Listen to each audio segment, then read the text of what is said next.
everybody, it is here. Fantastic Beasts and Where to Find Them has finally hit theaters, and I just got back from it. I'm gonna be honest, I loved it. Years ago when I walked out of the final Harry Potter film, I believed that I would never get to walk into a theater again and enter this magical world.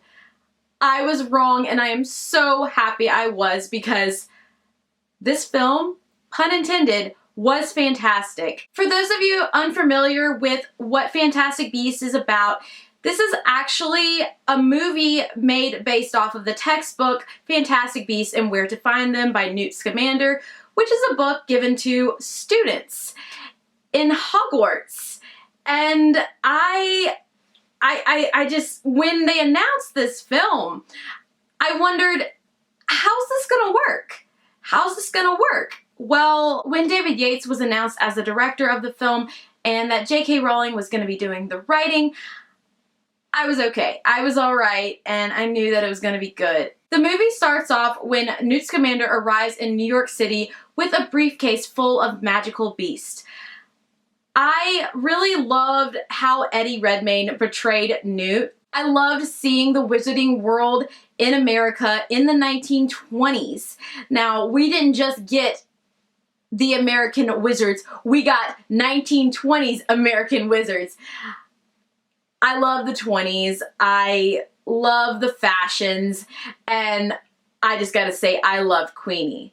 Tina was great, but Queenie, there's just something special about her. She's amazing. And so is her flirtation with Jacob Kowalski. Basically, all of the bad stuff that starts to go down happens when Newt meets Jacob. Seriously, things go horribly wrong when Newt and Jacob run into each other.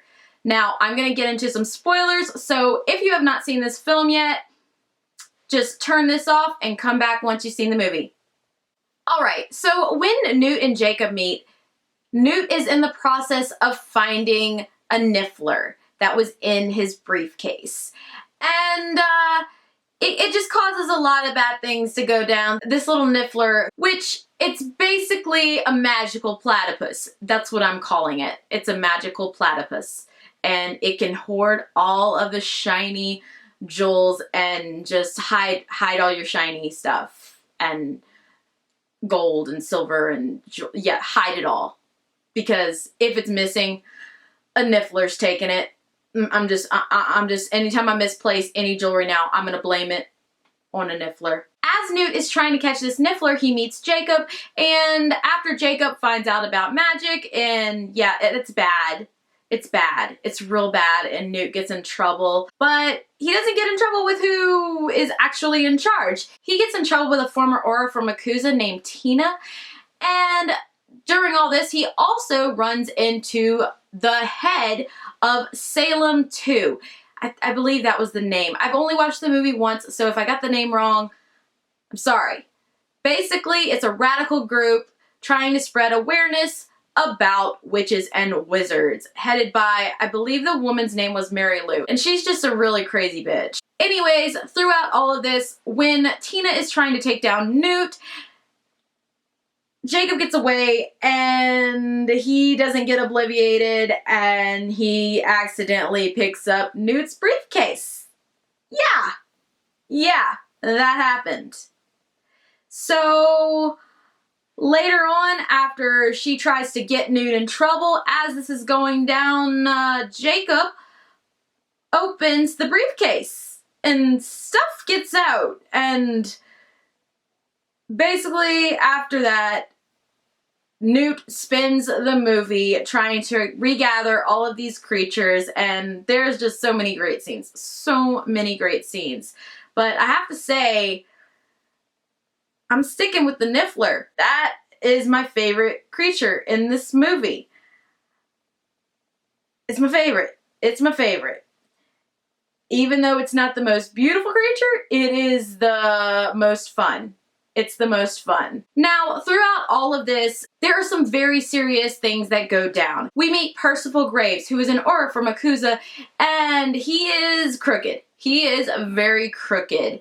And throughout the film, I looked at him very closely. I observed him and I knew something was not quite right. Something was not quite right about this guy.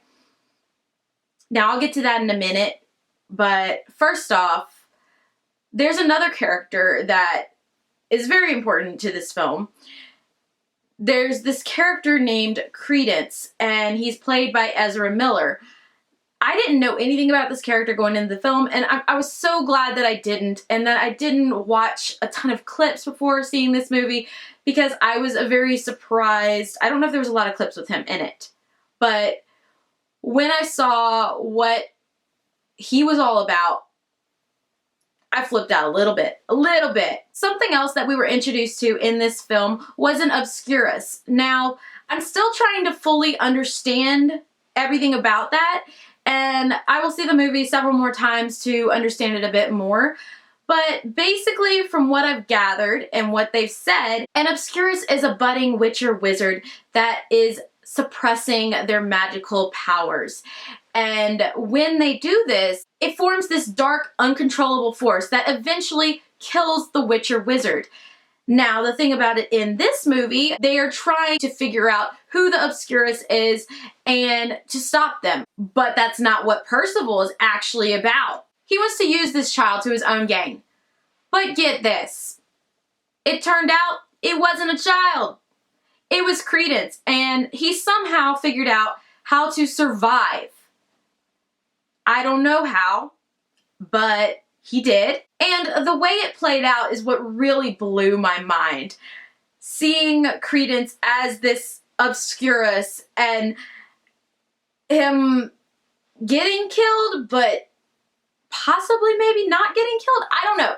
After he was killed, there looked like there was a bit of something left. I could be completely wrong, but I saw something, a little something floating off on the wind. Let me know if any of you saw that as well, or if my eyes were playing tricks on me.